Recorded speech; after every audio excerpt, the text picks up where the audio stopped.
Hey, what's going on? Lindsey here, and we're at Mass Apparel. I just want to thank everyone that did take the time out to check out the first two interviews I put out over the last couple of weeks. I know your time is limited, so I really do appreciate that. And if you haven't done it already, go back and let me know of any feedback, what you liked, what you didn't like. Right next to me, I got a special guest. You might know of him as RJ the Internet What's up? on social media. What's up? What's up? Thanks for How having you me, been? Lindsey.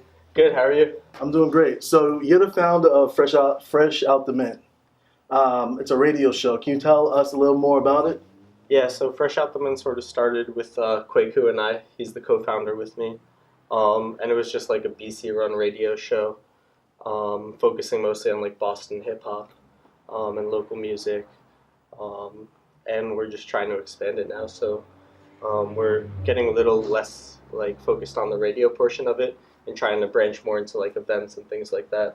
Cool. So we'll definitely dive into that. But before the start of Fresh Out the Mint, you worked on a couple other projects. You wrote for a blog. Mm-hmm. I think life is really about, learning, having experiences and learning from those experiences, whether they're success or failures. What do you think you brought? What did you bring from those prior opportunities to Fresh Out the Mint? Yeah, so I mean, one of them was No Fillers, the blog that I was writing at, and that sort of taught me a lot about like the Boston hip hop scene.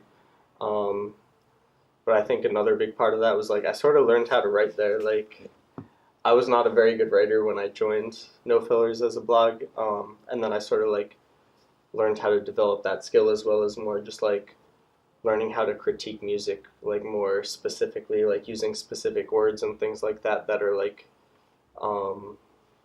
I don't know, more like descriptive to like what the actual song is like. So I think things like that have helped me even now, where I can like listen to music and sort of just say like this is sort of what needs to be tweaked and things like that. Versus before I was just like, yo, this is so dope, So No, but that happens with writing, especially music writing. The more practice you get, the better you learn to articulate and dissect music. But music writing isn't as popular as it was, and but Fresh Out the Mint is really a radio show. It's focused on audio. So being a person that has interviewed, obviously I'm doing an interview here, Yeah. and you've interviewed over I think 70 to 80 people between you and your team. Yeah. How do you prepare for interviews? That's a good question. I think it depends on who you're interviewing to a degree. Like if it's a more local person that I know, like sometimes it's cool to keep it more like conversational and like not do too much preparation sometimes because sometimes it's better if it's just natural conversation. Yeah. Like that's sometimes like when you would get the best information. Like I think at the end of the day, the most important thing is making sure that the person that you're interviewing feels comfortable. So if that means like giving them a little like Henny or something and just like chilling and like interviewing them that way, then that's the case. There are also other interviews, especially with like more of the like out of state acts that like are maybe coming in to perform that we interview, where it's more like you want to focus on like doing your research and like asking questions that they haven't already been asked before, because like it's different if it's like a bigger act where they've probably like had a bunch of interviews where the questions you'd be asking have already been answered, so it's like expounding upon that and like giving them more like open-ended questions that they can really like speak on. Cool. And out of all the interviews you've done, who's been your favorite? My favorite as far as learning something from them, although this interview was never released, was Tim LaRue. Okay, cool. It was never released because I was sort of like Flying Tides, which was after No Fillers, before Fresh Out the Mint, and like that sort of fell apart before I like had the chance to actually release it. But like he like had a bunch of like tidbits of information and just like little stories that are sort of like motivating and also just like help you sort of learn how like the industry works. But then also just like as far as like being cool people and like just being like an awesome person to talk to, like Denzel Curry was one. Okay. That was back in the No Fillers days too, or that was No Fillers days. But like he was just like very like intelligent about the way he phrases things, and you could tell like he really cares and like thinks about his music, and like that sort of came out in the interview. So I really appreciated that. Nice. So along those lines, what type of advice would you give someone that wants to start like a radio show or like a podcast or anything along those lines? Yeah, this is probably a cliche. Like one or two practical things they could do today if they want to This start. This is a cliche thing to say probably, but like just do it. I think it's because great.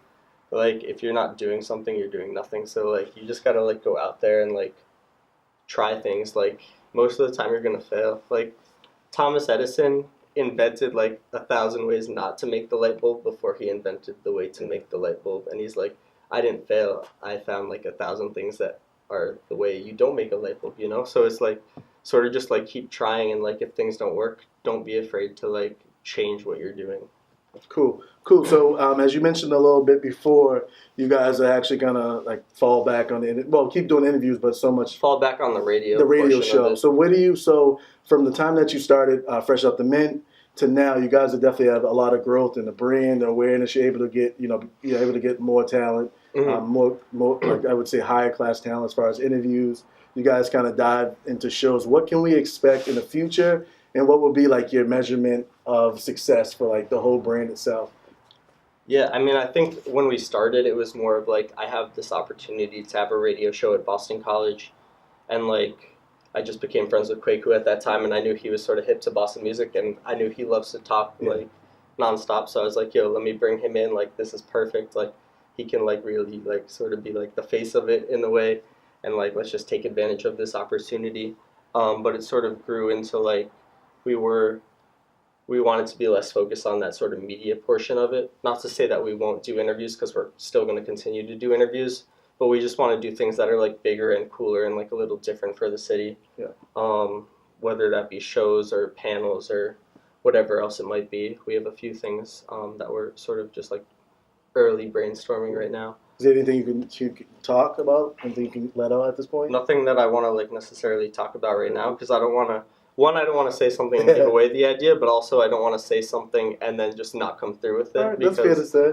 Ideas are a lot easier to come up with than like actually executing it. So I don't want to like put it out there and then it not happen and then I look like the asshole. It's like, yo, he was talking big game, you know. But Cool.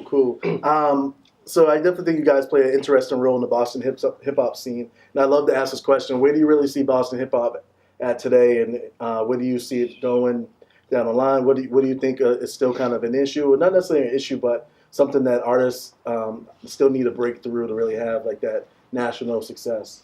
yeah, I think that Boston hip hop artists like to compare themselves to each other a lot, and it sort of becomes like a many crabs in the bucket type thing. Like everyone's trying to climb out, whereas like they're not necessarily looking outward outside of the city, um, which I think is natural too, because it's like you're just around these people all the time. So it's like, yeah, I'm gonna try to like compete with this person or that person.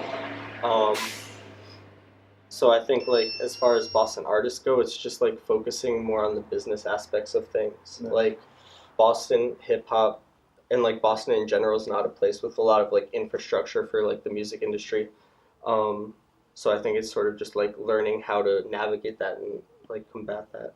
And I don't know if that answered your question. No, but that's a great answer. I mean, that question is really just getting about people that are involved in the scene, what they think, because from person to person, everyone has some type of solution. yeah, But and I think it there's varies. there's a lot of talent in the scene, but I also think that when people compare themselves to each other in Boston, a lot of times they think they're like really good at something, but it's like, yeah, like if you put yourself up against X, Y, and Z and like all these other cities, like how are you competing? And it's not even just to make it a competition, because at the end of the day, it's art, but you're still competing to get people to listen to you, because people only have 24 hours in a day, however many hours in a day to actually be listening to music. You know what I mean? So it's like, it's not a competition on one hand, but on the other hand, it is, because like, if I hear one of your songs and it's not that cool, like, what are you going to do to make me tune into you again? Otherwise, I'm just going to listen to all these other people, and you're sort of like on the wayside. Makes sense. I guess just going forward, like 2018, what do you, besides kind of, I guess building the brand out of fresh out the mint, what else are you hoping to do? What else are you hoping to see? Like, what would be a successful year for RJ the Internet? Yeah, so for me personally, like, I would like to see Boston grow, and that doesn't mean like necessarily me being the main cog in it, but I just want to see everyone come together, and just really maybe have another artist that's on that like Michael Christmas Cousins Stiz level, where they're sort of be a level, whoever, like I'm gonna miss someone, Joyner Lucas, like whatever. You want like a lot of artists to at least get like just recognition outside of the city, I think. So that would be like that's very important to me. And hopefully Fresh Out the Mint can help with that as much as we can.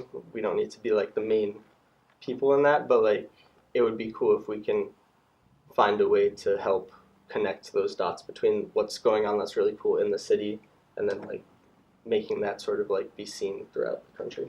Well, thanks again. But before we Yeah. wrap it up, what do you listen to now these days? What's in do I your listen to? Spotify, Apple Music, whatever you're using to listen to some of the great songs we have? Always Cousin Stiz, always Big Lino if we're talking Hasn't Boston. changed too much. No, not at all. But I always try to listen to a lot of Boston music outside of Boston. I've been big on Toby Lou out of Brooklyn recently. Okay. Shout out Dana, she put me onto him. What else? Smino is great. SZA. I don't know, the usuals. Nice. And just one more question. You've been putting out this like playlist. The last one you put out was with Graduation Music, which is a newer blog in the city that I've been seeing a lot on Twitter. It seems like they're doing a good job of covering the scene, especially with like the posting of music and spreading what's going out there. Yeah, they're crazy. Just talk about those playlists because they seem to have been catching on since like the first day you've done it. They seem to be kind of like an instrumental part and just like people that like are catching up to the scene. Yeah, so those playlists are something I started like I think even before Fresh Out the Mint started. Just as Yeah, I like think so. these are like the top 9 songs of the month out of the city, like, and it was mostly just like I wanted it to be more curated because I feel like a lot of people are doing playlists or a lot of people are like supporting Boston music, which is great. But I think if you're not sort of curating it to something that is like more tasteful, then you're also just sort of like diluting it in a way. So I just want to thank you for coming out, man. I really enjoyed the Yeah, conversation. thank you for having me, man. And we'll definitely have to sit down again after you guys kind of rebrand, or not rebrand, but grow in the next year or two or something. For sure. But I think it'll, some of the stuff you'll do will definitely push the Boston hip hop scene. But not even that, just like pushing, underground music and some of the independent artists out there. But as I said, you can find him on social media, RJ the Internet. Yes, sir. And how do you say your last name? I'm going to butcher it. RJ Resigno. Right.